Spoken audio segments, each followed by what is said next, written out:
आज पढ़ते हैं कक्षा सामने प्रश्न 5वां। इसमें और पूर्व प्रश्न आपको बताया गया था रेखा के विभाजन। अब इसमें देखिए 5वां प्रश्न ने क्या कहता है, 7 सेंटीमीटर का एक रेखाखंड ए बी खींचिए। 7 सेंटीमीटर का रेखाखंड क्या खींचना है, ए बी खींचिए। इस पर एक बिंदु पी इस प्रकार लेना है। याद कीजिए कि ए पी बराबर 2/5 पी बी हो। ए पी बराबर 2/5 पी बी हो। तो इस स्थिति अनुसार यहाँ पे प्रश्न हल करेंगे। अब इसमें हम देखते हैं हल। देखिए एक कार्य पहला क्या है, क्या कहता है इसमें 7 सेंटीमीटर का रेखाखंड ए बी खींचना है। तो पहला हम कार्य इसमें करते हैं 7 सेंटीमीटर का रेखाखंड एक ए बी खींचते हैं। ये 7 सेंटीमीटर स्केल की सहायता से यहाँ पे 7 सेंटीमीटर का रेखाखंड क्या खींचते हैं, ए बी खींचते हैं। ये कितना सेंटीमीटर का है, 7 सेंटीमीटर का। इसमें माप करके खींचेंगे और यहाँ पे ये 7 सेंटीमीटर का रेखाखंड ए बी हो जाता है। रचना के पद भी आप लिखते जाएंगे।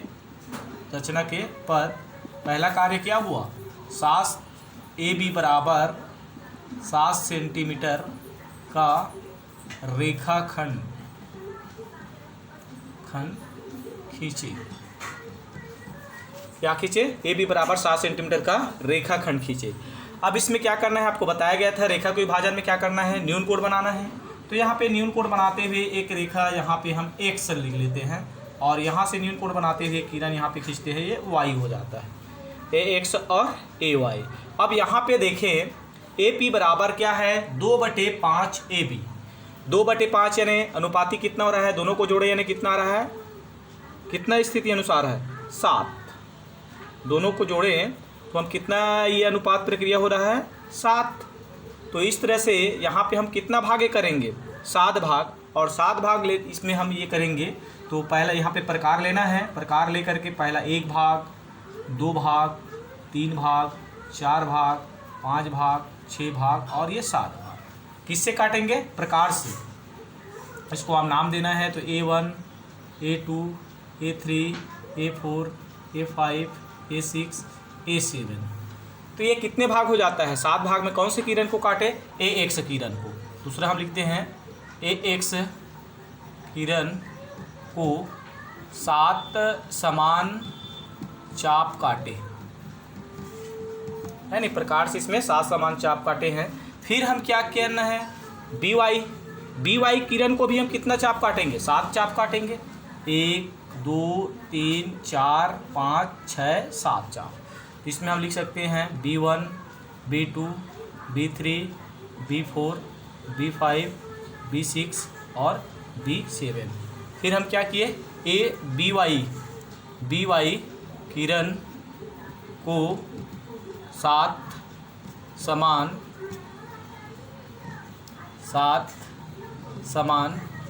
चाप काटे।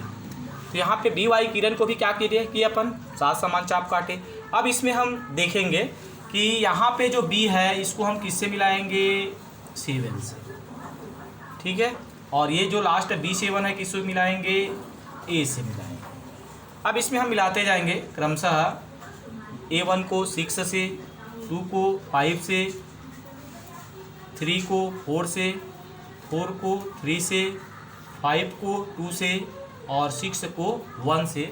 तो इस तरह से यहाँ पे ये ए बी जो किरण है वो क्या है, 7 भागों में यहाँ पे ये बढ़ जाता है। लेकिन हमें करना क्या है, ये तो यहाँ पे रेखा का विभाजन हुआ, लेकिन हमें अनुपातिक विभाजन क्या करना है, पी बिंदु ऐसा लेना है। तो 2/5 यानी 2 भाग में आएगा ये पी, किसमें आएगा, 2। तो ये जो पी बिंदु यहाँ पे क्या होगा, यहाँ पे आएगा, कहाँ पे, पी बिंदु ए बी में, यानी 2 खंड को लेना है। किसको लेना है, 2 खंड को लेते हैं। तो इस तरह से चौथा कार्य क्या हो जाएगा, चौथा कार्य A को B7, A1 को B6, A2 को B5,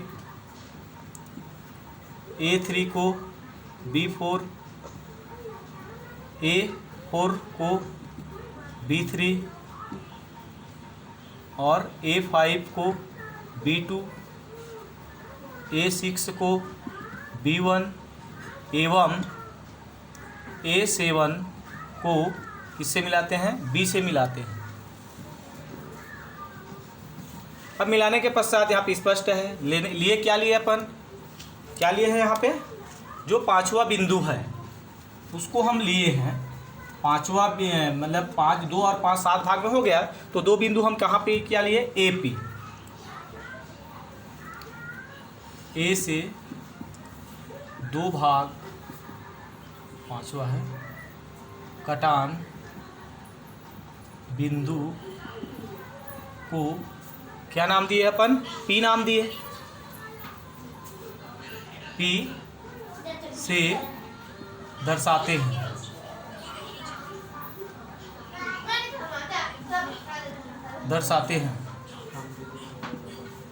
तो इस तरह से ये पी को हम किससे दर्शाते हैं, ये पी से दर्शाते हैं। अब यहाँ पे विभाजन की प्रक्रिया, पांचवा कार्य छठवां कार्य क्या हो जाएगा, तो यहाँ पे बिंदु क्या मिला, पी बिंदु मिला है, तो पी बिंदु मिला है तो इसको हम इस प्रकार से विभक्त हम प्रक्रिया यहाँ पे लिख सकते हैं, अर्थात यह विभक्त प्रक्रिया अनुसार ए पी बराबर 2/5 ए बी हो जाता है। तो इस तरह से यहाँ पे रेखा का विभाजन हुआ और ये आपका सवाल क्लियर होता है। फिर आगे हम क्वेश्चन और देखेंगे, तो ये आपको समझ में आ गया होगा। तो इसमें हम आगे देखें प्रश्न छठवां की ओर। अब यहाँ पे प्रश्न छठवां क्या है वह देखें। इसमें आपको पांचवा प्रश्न आपको बताया गया है, छठवां प्रश्न यहाँ पे देखेंगे। तो छठवां प्रश्न क्या है, छठवां प्रश्न है, आकृति दिया हुआ है, सरल है आकृति, इस तरह से त्रिभुज बना हुआ है, A B C D E. अब यहाँ पे मान है, यहाँ पे क्या है 8 है, और यहाँ पे क्या है 4 है,